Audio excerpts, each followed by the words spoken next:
আসসালামু আলাইকুম। চলে আসলাম মৌসুমের রান্নাঘর থেকে। আজকে হচ্ছে নতুন একটা রেসিপি অবশ্যই আপনাদের সাথে শেয়ার করব। আর এই রেসিপিটা সচরাচর সবাই জানেন, তারপর আপনাদের সাথে শেয়ার করতেছি। এখানে হচ্ছে আলু সিদ্ধ করে নিয়েছি, মাংস দিয়ে হচ্ছে আলুর ডাল রান্না করব। সচরাচর সবাই তো দেখেন অনেকেই হচ্ছে মাছ দিয়ে রান্না করে, তবে মাছের থেকে আমার কাছে হচ্ছে মাংস দিয়ে বেশি ভালো লাগে। সবার ক্ষেত্রেই তা হয় না, অবশ্যই যারা হচ্ছে একটু মাংসপ্রেমী মানুষ তো হচ্ছে অবশ্যই মাংস দিয়ে একটু ট্রাই করে দেখবেন। মানে মাছের থেকে মাংস দিয়ে একটু হচ্ছে আলাদা স্বাদ লাগে, আবার মাছের একটা আলাদা স্বাদ, মানে মাছের যেমন আলাদা স্বাদ আছে মাংসেরও তেমন আলাদা স্বাদ আছে। সেই রকমই হচ্ছে মাছ দিয়ে অন্যরকম একটা স্বাদ আর মাংস দিয়ে অন্যরকম একটা স্বাদ। তো এরকম করে আজকে আমি একদম গুঁড়ি গুঁড়ি করে নিই। তো এখানে এই তো মাংসগুলো আমি একটু ছোট ছোট টুকরা করে নিয়েছি। আর এইদিকে আগে মাংসটা আমি রান্না করে নেব। আর যদি আগে থেকে মাংস রান্না করার থাকে তাহলে তো কোনো সমস্যাই নেই, তখন হচ্ছে শুধু আলুটা ভালো করে ভেজে নিয়ে পরে হচ্ছে মাংসের সাথে অ্যাড করে দিয়ে একটু ঝোল দিলেই হয়ে যায়।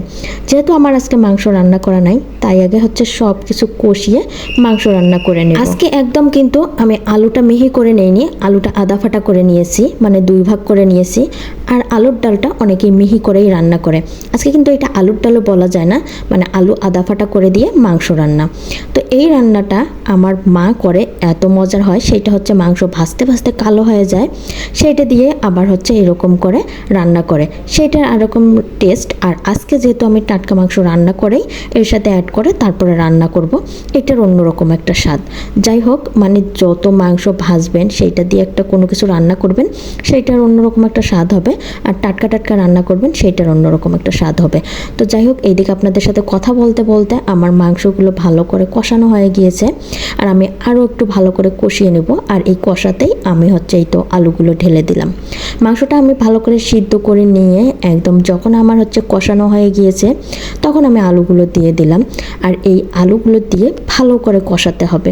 আমার ভালো করে কষানো হয়ে গিয়েছে, আর একদিকে আমি গরম পানি করে রেখেছিলাম, সেই গরম পানিটা আমি দিয়ে দিলাম। আর এই পানি দেওয়ার পর অনেকক্ষণ কিন্তু জাল দিবেন না, জাল দিলে তখন হচ্ছে আলুটা একটু হচ্ছে স্বাদটা ভিন্ন রকম হয়ে যায়। গরম পানি দিয়ে কিছুক্ষণের মধ্যে ফুটিয়ে তারপরে নামিয়ে নেবেন।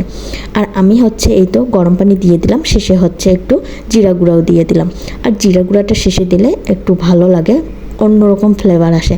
আর আমি কাঁচামরিচ একটু ফেলে দিয়েছি, যেহেতু আমার ছোট বাচ্চা আছে তো ও খাইতে পারে না, মানে একবারেই দুইটা রান্না করি যাতে আমার বাচ্চাও খাইতে পারে আমিও খাইতে পারি। আর যারা হচ্ছে অনেক বেশি ঝাল পছন্দ করে ঝাল মশলা দিয়ে রান্না করবেন, সেইটাও কিন্তু অন্যরকম একটা টেস্টে লাগে।